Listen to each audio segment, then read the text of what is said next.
Good morning. It is Monday, the 12th of July. I'm here with my good friend, Kristen Boyce, once again for another edition of Mental Health Monday. Kristen, we're on a little bit of an off week here because of the holiday time with it being summer, but just honored to have you fresh off your grand marshaling duties from the Noblesville 4th of July parade. So congratulations on that. Thank you for serving in that. I know you reluctantly did that because you are a humble, kind, wonderful person, but I think you and I both know it was really symbolic of the overall mission around mental health that we are trying to promote. So thanks for serving in that, and happy Monday to you.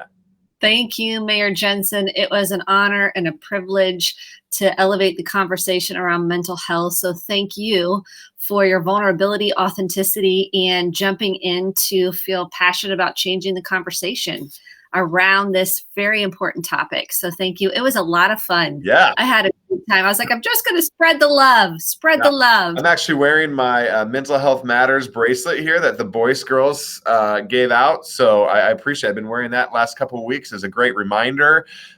So thank you again. It was an awesome festival. I hope wherever you were watching from at home, you guys had a great 4th of July. You're having a great summer. We know people are vacationing in and out of things these days. I know a lot of people are watching these broadcasts on tape as well, which is awesome.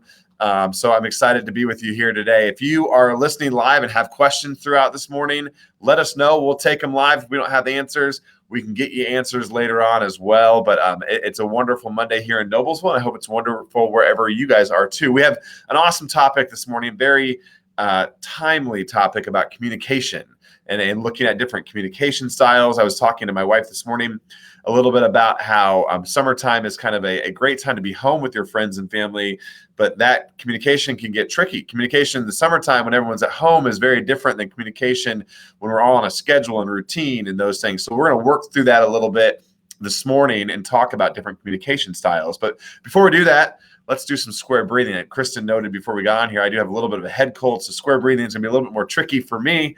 But anyways, it's a great exercise. And Kristen, I'll let you lead us through that here before we get started. Absolutely. If you need to breathe in through your mouth and out through your mouth, feel free to do that too, because sometimes that helps when we have a head cold. Yep. So first thing we're going to do, put your feet on the floor.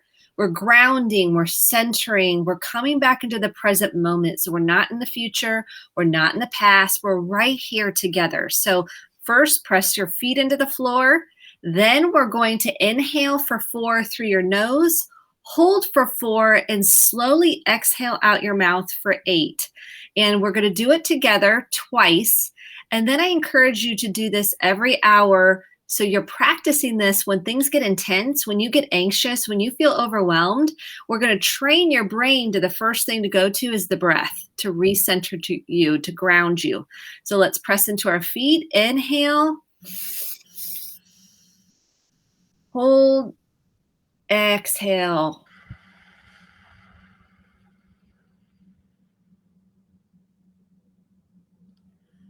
You want to try to go as long as you can on the exhale, almost like you're breathing through a straw, and noticing your body just let go and relax and release all that tension or tightness. So let's do one more together. Inhale. Exhale. Release and let go.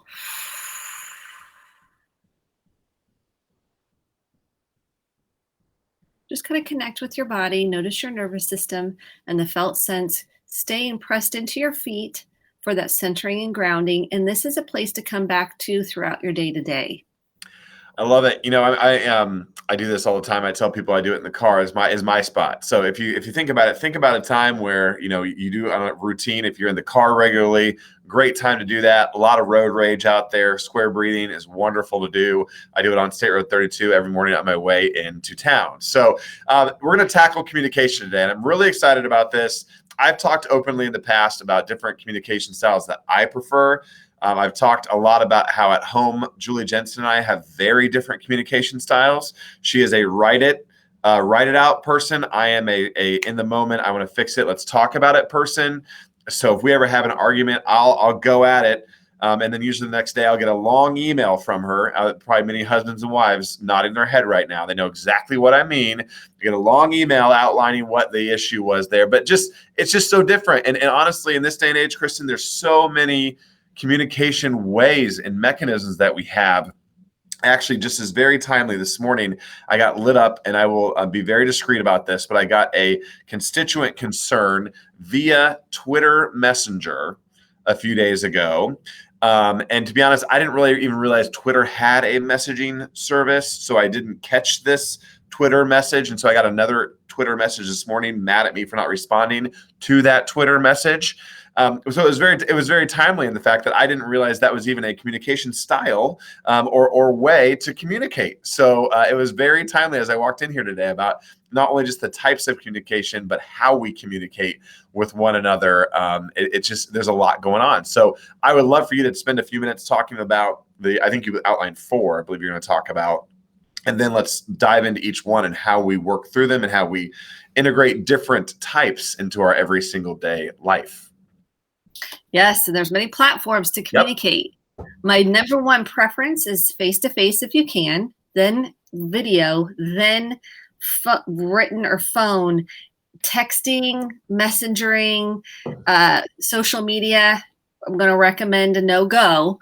I recommend direct message. So that just out of the gate there, because sometimes they don't get the message. We don't get the message, or we don't see the message. And then that can create different feelings inside of not feeling heard, seen, or understood. So let's narrow down these 4 styles. And these are the most well-researched styles of communication. And I invite you to check in with yourself and go, what style am I? How did I grow up? What was that style? What works best for me? And I'm going to tell you the most effective communication method. And we're going to go over that today. And I'm going to invite you to practice this in your relationships and breathe through the discomfort of maybe changing it up. Because whenever we change it up, our brains can go into fight, flight, or freeze, or fawn, because we're scared. We're scared of abandonment or rejection or judgment or not being liked. So let's go through the 4. The first one is submissive communication. I'll define all of these. Submissive is number 1. These are in no particular order. The second one is aggressive communication. The third, and the one I see the most, is passive aggressive communication. And the 4th is assertive communication. So let's break these down. So, because I know I'm going quick and we have limited time. So I want to hit the highlights of what these mean. So I wrote note cards so you can take notes. So for those of you that are like, you know what, I want to work on this. Awesome. Here's your note card. Number 1 is submissive. This is used as a 1-down position. So you think you're less than. It's rooted in shame of not feeling good enough, not feeling worthy, not feeling like you matter, and you don't have a voice. You feel powerless. This often comes from trauma, abuse, neglect. Because you didn't have a voice as a kid, you learn to not really communicate. So one of the examples is, I never can do anything right. That would be a submissive example of communicating that way. I never do anything right. Very shame-based. And oftentimes you'll see this within couples, that one person doesn't feel like they have a voice and the other person may have an aggressive style of communication. So number 1 is submissive. So looking at your own patterns, your own family of origin, and seeing if this plays out. The next one is aggressive. This is where we often project blame and judgment and shame. So it's, you never are there for me. You always are yelling and screaming. We use the words you. We start with a you, and we have a never and always in the sentence. Typically, it's blaming, it's shaming. And what happens with the other person is we want to get defensive. We want to protect ourselves. So this elicits an aggressive response typically, or a defensive response. And this is lack of ownership. And people that have aggressive communication style typically have trouble taking responsibility for their part in the dynamic, their part in the communication. And you'll see this doesn't go well. Aggressive communication lands as shame and judgment. Okay, so now we have passive aggressive. This one is what I work with a ton with couples, because we don't say directly what we need or want, or even how we feel. We learn as children to not have a voice to please. And so we say it in a roundabout sort of way without being direct about what we're feeling. It's not clear. It can be perceived as aggressive. So a great example of this is when someone's, in the kitchen huffing and puffing, and they're like, who left these dishes in the sink? Well, we know darn well who left the dishes in the sink. We're just not really saying, I feel overwhelmed when the dishes are in the sink. Could you please put these away after each use? We huff and puff. It's kind of a little bit of martyrdom where we feel like we're doing everything and we feel like we're exhausted from trying to take care of everybody, but we're not really saying how we feel. So we huff and puff and we say, who left these dishes in the sink? I am sick and tired of cleaning up all the dishes. Nobody cleans up all the dishes around here. Passive aggressive.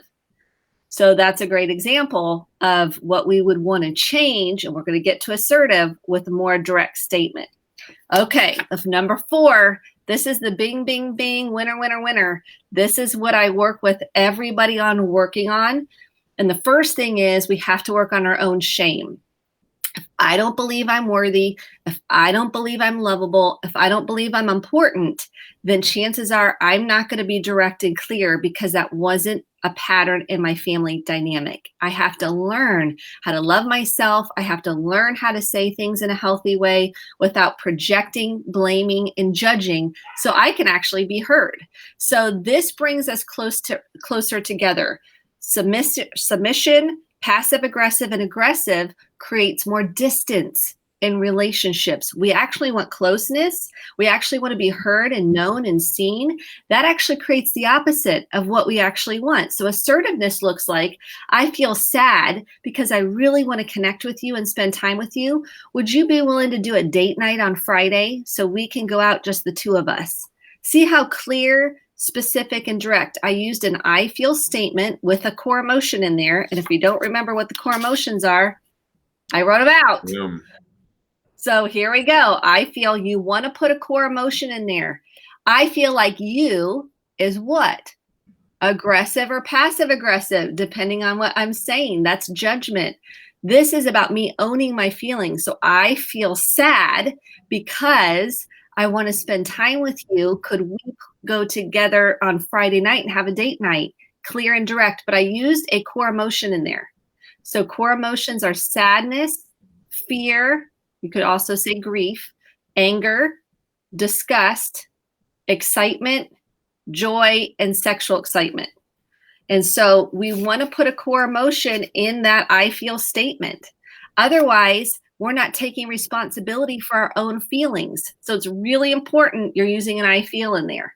We want to be direct without judgment or projecting our own stuff onto the other person. And the sender then can actually receive what you're saying a heck of a lot better than if you start with a you, always, or you never. Eliminate that from your vocabulary. It will not land and you will not create connection in the relationship. So we're going to take away a couple of things. Communicate in real time, if possible, what you're feeling. Again, I'm creating the structure. I feel sad with a core emotion in there because I need, make it a direct request. No more passive aggressive.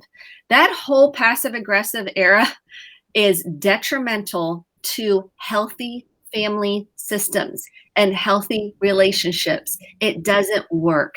It lands as shame. And when we do this to our kids, like, why did you do that? See how my tone of voice and my face, that lands as shame. And shame says, I'm not good enough. I'm stupid. I'm an idiot.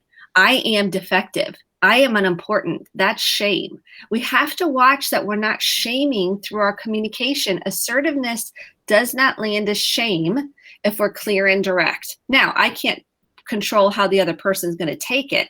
I can take responsibility for how I'm saying it. And what if we all took responsibility for how we're communicating? We would change the landscape in relationships.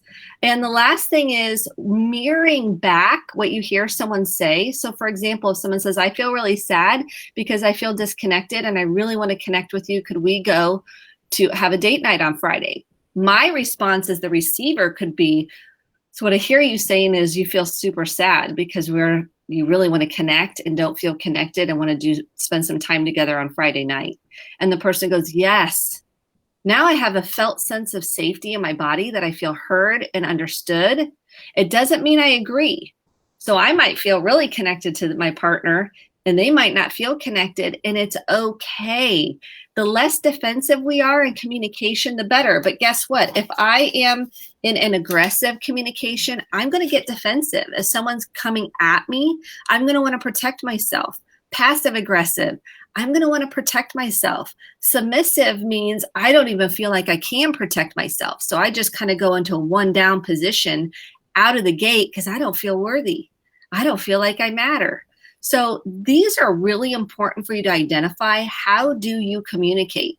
You have to take responsibility for how you communicate. I can't control how someone else communicates. I can work on how I communicate. And when you boil it down to these 4 patterns, I guarantee you'll see yourself throughout the day in several of these, especially passive aggressive, submissive, and aggressive. Sometimes if we're in the car, we may get real aggressive. The person may not hear us, but we're getting aggressive.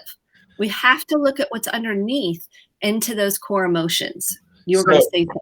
Yeah. So if you're like me and you're watching, you might be like shrinking away a little bit as Kristen goes over these different communication styles. And you probably see yourself in some of those. You probably see your partner in some of those. You see your coworker in some of those. Can you talk a little bit about, obviously we're all trying to be assertive, but does assertive and aggressive at times tend to blend together, or how do I, can you boil down those two a little bit more and distinctions between the two of them? Awesome. Yes. So aggression is one, we have to watch our tone of voice. Assertiveness, I can be clear and direct and very centered. Typically aggressive, I'm not centered. I'm pretty intense. There's an intensity about me. There is a tone about me. There's a facial expression about me. I almost come across as very angry. Where assertiveness, I'm centered, I'm calm. I've done my breathing before I've communicated. We typically don't have a pause button when we're in an aggressive state. We're a knee-jerk reaction because we're triggered. Triggers my trigger. And so then I take it out on, I misdirect it and misplace it potentially even on the other person. I haven't paused. I haven't regulated myself. I haven't come back to center. Assertiveness is I'm centered. I've done my self-regulation work. I'm clear on what I'm feeling and I'm ready to communicate. Aggression is typically very subconscious. We might have been communicated that way. And typically I'll say, who was aggressive with you? Who was shaming to you? Who said you are you this and you that and blamed and shamed you? Who did that to you? Who? Mom, dad, and they probably were done that was done to them too. So it's passed down among generations. Who did that to you is a big question. Who talked to you that way helps you go, oh my gosh, my dad did that. I don't want to become my dad. I don't want to become my mom. I don't want to become whoever that person was to you. Great. We can work on this. We can change that. But you have to be connected to your automatic responses. And aggression typically is an automatic knee-jerk response, where assertiveness is I've taken that time to do my deep breathing. I love that. And then I've gotten clear. I've kind of tried to quickly process and connect to what I'm feeling emotionally. And then I can come to it with an I feel statement. Typically aggression, you're not. There's going to be no I feel with an emotion in there. It's going to be a you.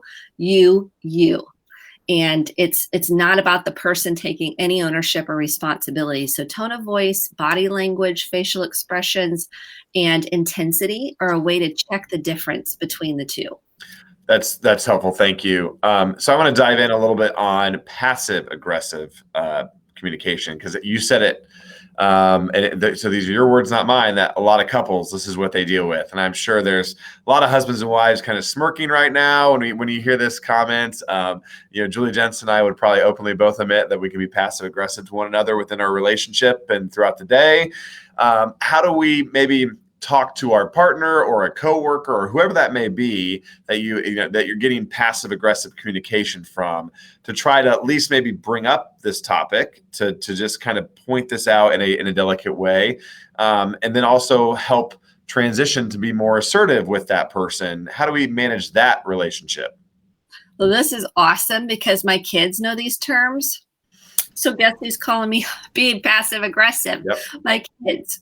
Okay. So they'll say something like, I feel sad because I taught them to do the I feels. It doesn't always go this pretty, by the way. I feel sad because of how you're talking to me. Can you tell me directly what you mean instead of trying to kind of go around and tiptoe around it? It feels like you're being passive aggressive. Yes, I've taught my kids these terms. That can be another subject for a different time. So what I recommend is you say, I feel sad when you talk to me that way. And sometimes we have to set a boundary. It's boundaries are what's okay with you and what's not okay with you. And it doesn't mean the person's going to like it. So I say, I feel really sad when you talk to me that way. It's not okay for you to yell at me. Something along those lines. And then they could get aggressive or defensive back. And I'll say, I will talk to you when we are in a calmer place. So we really are, boundaries are important with aggressive and even passive aggressive. We say with passive aggressive, to your point, when we say, I feel sad because, and we're being more direct with the person that's being passive aggressive. I feel sad because I really want to connect with you. And right now it feels like you're not connectable. And so because the person's in defense response, if we're in passive aggressive, submissive, or aggressive, we are in a defensive place. We're trying to self-protect from hurt, rejection, and abandonment. So it's almost like we have the armor on to start off with, instead of taking our deep breath and being more vulnerable and authentic and saying how we feel. If we have a lot of trauma, this feels very scary because we were shamed often, or there was a consequence for being authentic or vulnerable. So I want to make sure we're really highlighting that. And so when we take a breath, we come back to center. When I say, I feel sad because I really want to know how you feel, and I feel like you're not telling me directly. That's another way to handle it. And when my kids tell me that, I'm like, thank you for sharing. Is it hard for me to hear? Yes, because it brings up my shame. I'm a terrible parent. Oh my gosh, I've messed up my kids. I mean, the whole gamut of my shame story starts, and I have to take a deep breath. And I say, thank you for sharing. You're right. What was that like for you? What did you feel? I felt really sad because I'm confused. Like, why can't you just tell me what you really feel? And I'm like, yeah, I see how you're sad and confused. That makes sense. I'm going to work on that. So being able to take that feedback is important to healthy family systems and important and essential to healthy relationships.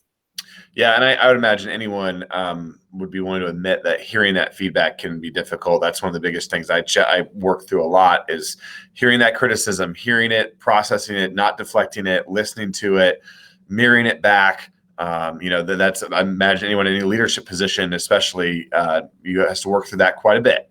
So that's just part of it. And it's something that I'm personally on a journey to work on even more for myself. So you alluded earlier a little bit about the relationship between maybe how you were raised or and what kind of communication style was projected on you. I'm a parent of 4 small kids, so I've learned so much about how important my actions are as it relates to how my kids are going to grow up and develop as human beings. Can you touch a little bit on that? And if we want to try to work on being a better communicator, because we now see the importance of that in our children, you want to touch on that relationship a little bit? Absolutely. Here's the number one thing I can tell people is you've got to do your own work. What does that mean exactly? It means you got to work on your insecurities, your shame of not feeling good enough, your fear of messing your kids up or doing something that's going to cause so much damage. And what I want to say to that is when you own your own contribution and your own issues and hold the space for them to tell you how they really feel, that's repair work. That's healing, because you're not going to do it perfect. There's no such thing. I mess up all the time because I'm human and I have my own stuff.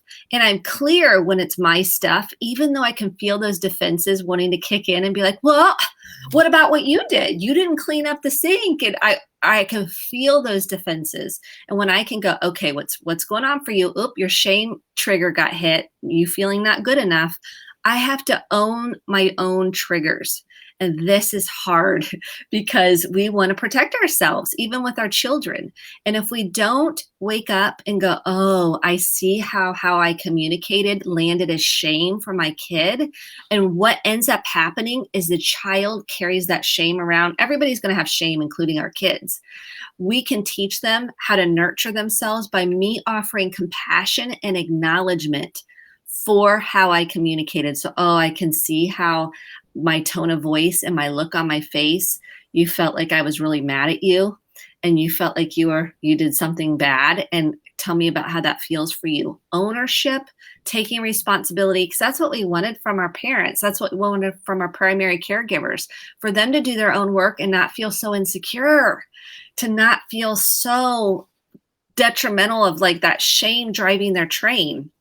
Because if it does, it gets projected onto the kids, and the kids end up trying to take care of their parent. They end up trying to make their parent feel enough.